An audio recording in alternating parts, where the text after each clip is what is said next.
Hello, everybody. My name is Alex Church, and this is my advice for student teaching.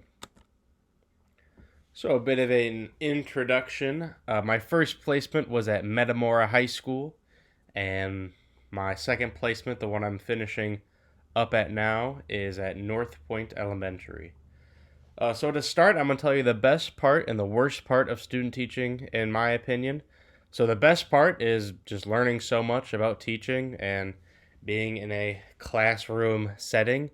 I think during this period of your life, you'll learn if you really like teaching or it's something you want to do, or if it's something you don't want to do. For me, I really enjoyed my student teaching experience. I think it's definitely something I can see myself doing forever.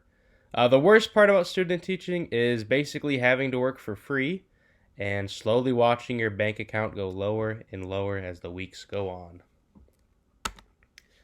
So, my mindset for student teaching, and I would recommend having a similar mindset, is to go into the classroom with the mindset that you are a professional teacher. You are there for a reason.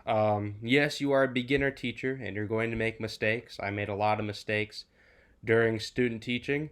But go in there and take charge of the classroom. And it's also important to learn from the mistakes you're going to make, but go in there with the mindset that you're here for a reason, you're professional, and you know what you're doing.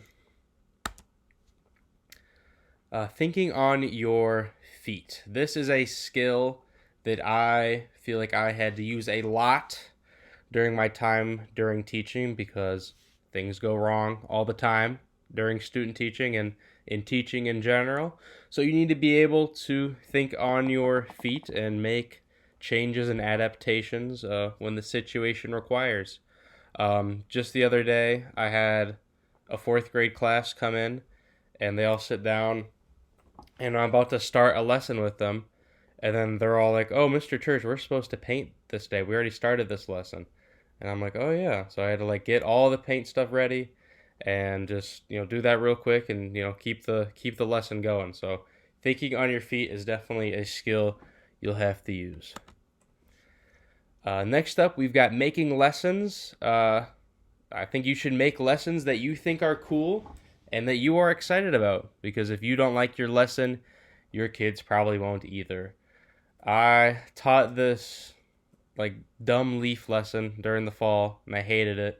And then 3 days into it, one of my students was told me that they really hated it, and I was like, you know what? I don't really like this lesson either. And so I ended up doing something different. So just make sure if you don't think your lesson's good, then your kids probably won't either. All right, so this was when I was at Metamora High School. This was an expressive self portrait lesson I did. I based this off of a self portrait that I had made. And so I already knew I would like doing it, so the kids ended up liking it too. So here are some good examples from my Art 1 class that made these. But it's also important to remember that not everyone's project is going to be perfect, and that's all right. People usually don't show you the bad results from projects, but here's one of not that great quality from that project.